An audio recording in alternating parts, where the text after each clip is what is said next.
नमस्कार। सनातन संस्था और हिंदू जनजागृति समिति की ओर से खास तौर से बच्चों के लिए ऑनलाइन बाल संस्कार वर्ग ये उपक्रम हम लेके आए हैं। पिछले कई हफ्तों से आप सारे बच्चे इस संस्कार वर्ग का बहुत ही अच्छे से लाभ उठा रहे हो। ये सुनकर हमें भी बहुत संतोष हो रहा है। बच्चों, जब कागज या फिर पढ़ाई की स्लेट रहती है ना, वो जब अच्छी से स्वच्छ होती है, कोरी होती है, तब उस पर अच्छे से अक्षर उमड़ते हैं। इसी तरीके से हमारे इसी बचपन के आयु से ही हमारा मन जब साफ रहता है, उसी वक्त हमारे मन पर अगर ये राष्ट्र धर्म के ईश्वर के संस्कार हो तो वो अच्छे से अपने मन पर अंकित हो जाते हैं। इसलिए ये संस्कार वर्ग आप सभी बच्चे ऐसे ही ध्यान देकर सुनते रहना। चलो फिर अब बिना रुके आज के हमारे संस्कार वर्ग को हम आरंभ करते हैं। सनातन संस्था के श्रद्धा स्रोत परम पूज्य भक्तराज महाराज तथा संस्थापक परात्पर गुरु डॉक्टर जयंत आठवले जी के चरणों में वंदन कर हम आज का यह बाल संस्कार वर्ग आरंभ करते हैं। चलिए अब हम क्या करते हैं, तो संस्कार वर्ग के आरंभ में हम श्री गणेश जी के चरणों में प्रार्थना करते हैं। सभी बच्चों ने हाथ जोड़े हैं ना, और अपनी आंखें बंद करेंगे और जो भी प्रार्थना आप सुनेंगे तो आपको मन ही मन वो प्रार्थना करनी है। हे श्री गणेश जी, आपकी ही कृपा से इस बाल संस्कार वर्ग में सहभागी होने का अवसर हमें मिला है। हम आपकी शरण में आए हैं। हे श्री गणराया, इस संस्कार वर्ग में जो भी बातें हमें बताने वाले हैं, ये सारी बातें हमें समझ में आने दीजिए और उसके अनुसार आचरण करने के लिए आप ही हमें बुद्धि, शक्ति एवं क्षमता दीजिए। ऐसी आपके श्री चरणों में शरणागत भाव से प्रार्थना है। अब हम श्री गणेश जी का श्लोक कहेंगे। वक्रतुंड महाकाय सूर्यकोटि समप्रभ निर्विघ्नं कुरु मे देव सर्वकार्येषु सर्वदा। इस श्लोक का अर्थ है, घुमावदार सूंड वाले विशाल शरीर का, करोड़ों सूर्यों का तेज धारण करने वाले हे श्री गणेश जी, आपकी कृपा से मेरे सर्व कार्य बिना किसी बाधा के सफल हो, ऐसी आपके चरणों में प्रार्थना है। चलो बच्चों, अब आगे की ओर जाते हैं। ये बाल संस्कार वर्ग आप सभी बच्चे बहुत ही मन लगाकर सुनते हो। बाल संस्कार वर्ग कब आरंभ होगा, ऐसे आप राह भी देखते हो, है ना? ये सभी बातें हमें पता चल रही है, क्योंकि आप सभी चैट बॉक्स में आपके अनुभव, आपकी प्रतिक्रियाएं हमें भेज रहे हो, और ये सारा केवल भगवान की कृपा से ही हो रहा है। तो इसलिए हमें निरंतर भगवान के चरणों में कृतज्ञ रहकर ये सारी बातें अपने आचरण में लानी होगी। आज अब देखते हैं कौन से बच्चों ने हमें प्रतिक्रियाएं भेजी है। तो आज गडिंग्लज महाराष्ट्र की ईश्वरी पाटिल ने लिखा है कि उसे बाल संस्कार वर्ग बहुत अच्छा लगता है। वो संस्कार वर्ग में बताई गई आदर्श कृतियां आचरण में लाने का प्रयास करती है। और दूसरी प्रतिक्रिया भेजी है संस्कृति शेंदुरवाडकर। संस्कृति प्रतिदिन बाल संस्कार वर्ग सुनती है, नाम जप करती है और उनकी माँ को घर के कामों में मदद करती है। तो बाल मित्रों, ऐसी ही आपकी जो प्रतिक्रिया है, अनुभव है, वो हमें अवश्य भेजना। और आपकी प्रतिक्रिया, अनुभव लिखने के बाद उसके सामने आपका नाम भी अवश्य लिखिए। उसके साथ ही आपका संपर्क क्रमांक भी आप चैट बॉक्स में डाल सकते हैं ताकि हम आपको संपर्क कर सके। बाल मित्रों, हमारे कल के बाल संस्कार वर्ग में हमने क्या देखा था, याद है ना सभी को? हमें ऐसे नहीं करना है, आगे आगे का पढ़ना है और पीछे का भूल जाना है। वो सब कुछ हमें निरंतर याद रखना चाहिए।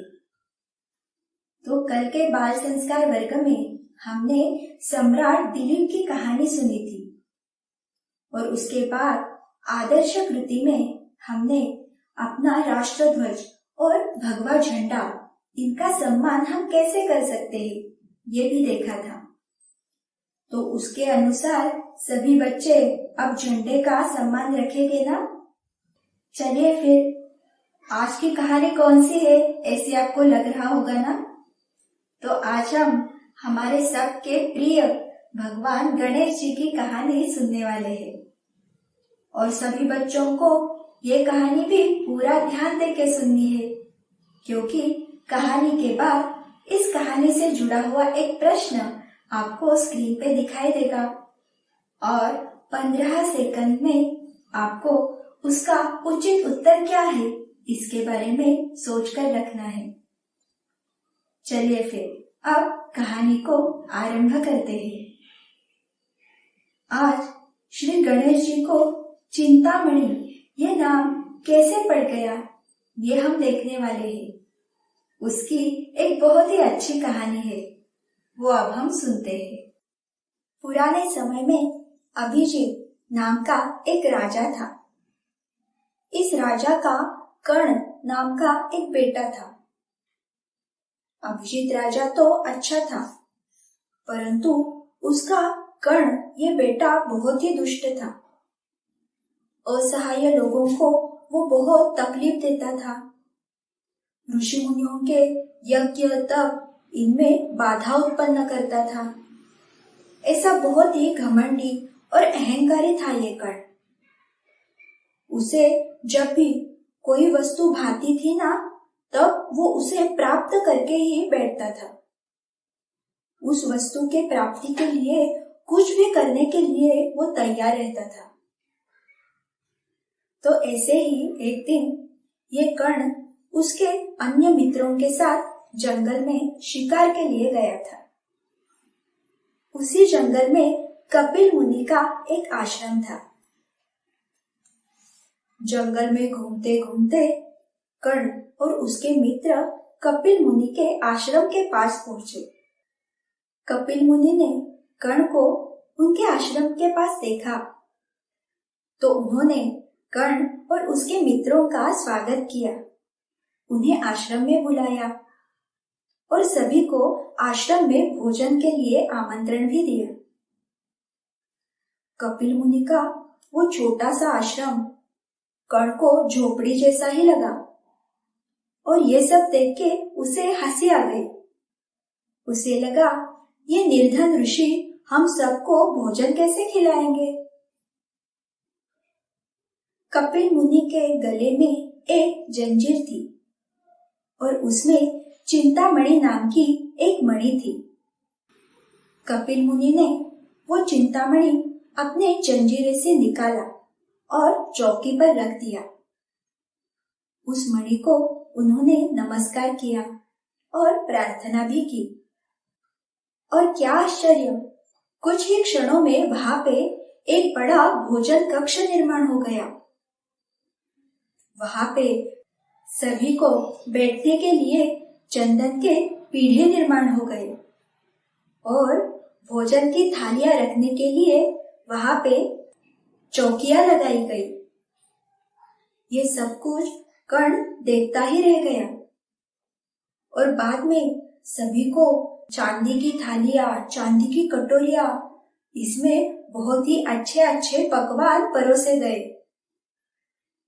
कर्ण और उसके सारे मित्र इन्होंने बहुत ही अच्छे से इस सारे भोजन का आस्वाद लिया।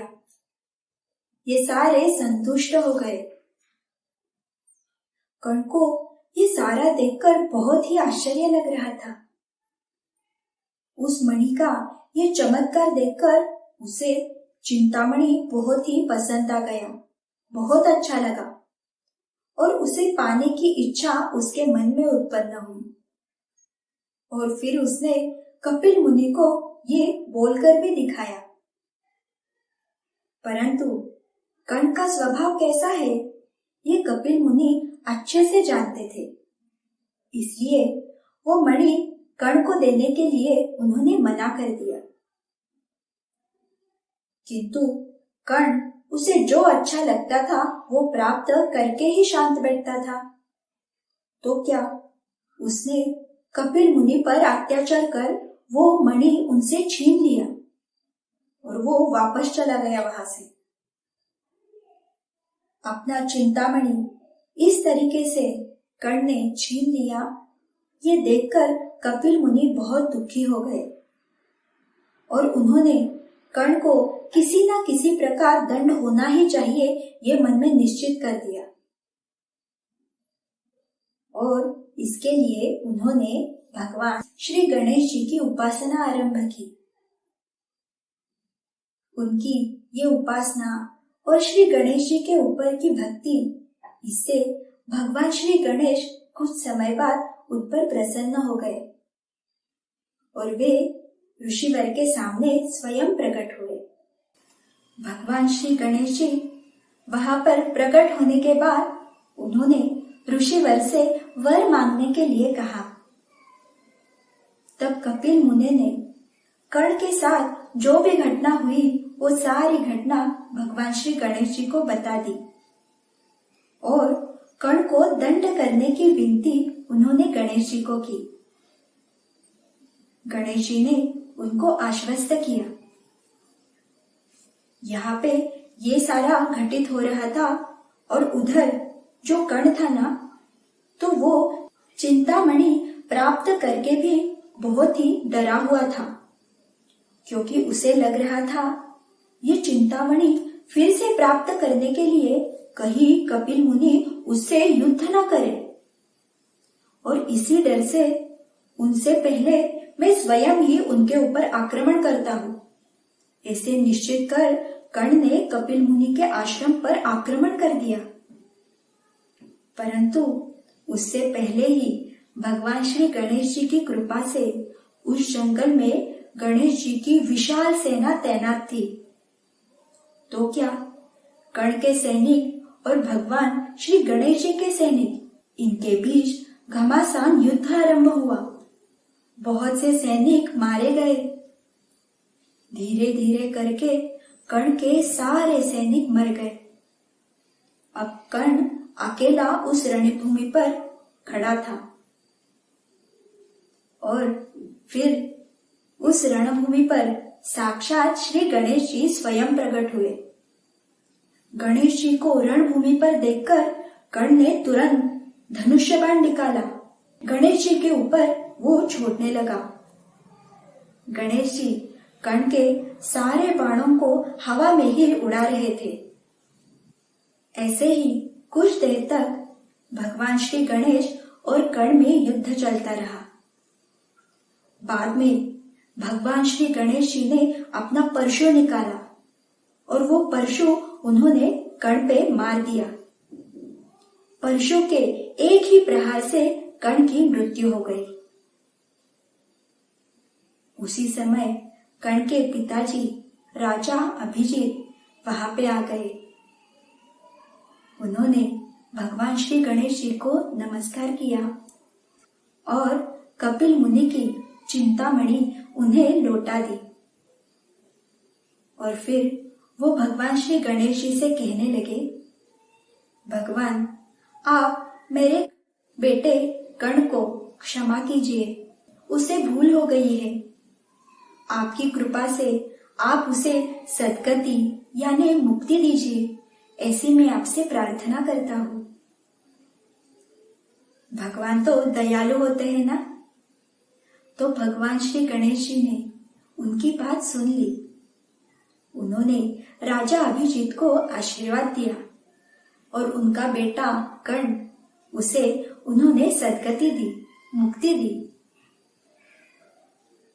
तो बाल मित्रों, अभी हमने देखा ना, कपिल मुनि को उनका जो मणि था, चिंतामणि, वो वापस देने के लिए श्री गणेश जी ने स्वयं युद्ध किया और इसीलिए भगवान श्री गणेश जी को चिंतामणि इस नाम से पुकारा जाता है।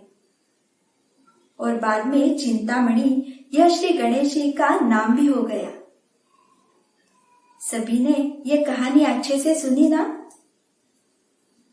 चलो फिर अब इसी से जुड़ा हुआ एक प्रश्न आपको स्क्रीन पे दिखाई देगा। तो आज का प्रश्न है, कपिल मुनि के गले में जो मणि थी उसका नाम क्या था? और उसके पर्याय है, 1 सुवर्णमणि, 2 आनंदमणि और 3 चिंतामणि।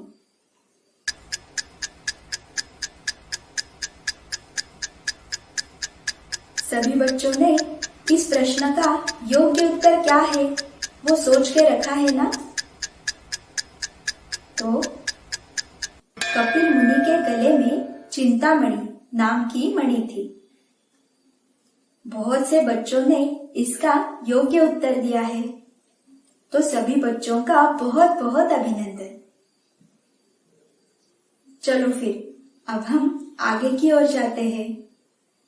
अब हम श्री गणेश जी का नामस्मरण करेंगे।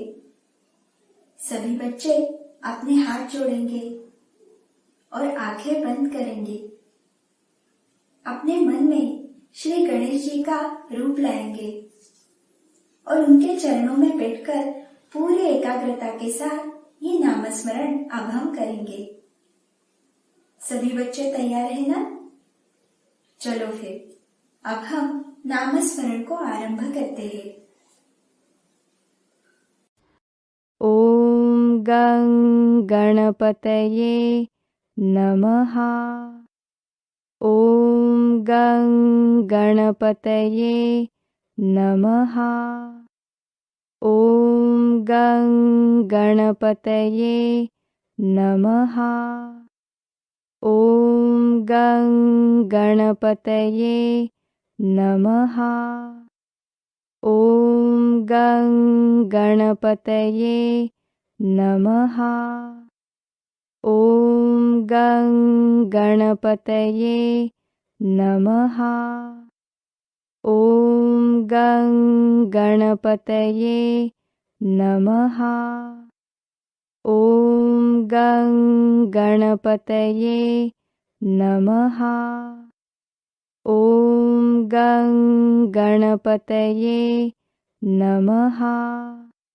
ओम गं गणपतये नमः।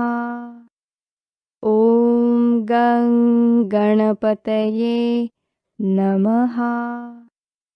ओम गं गणपतये नमः।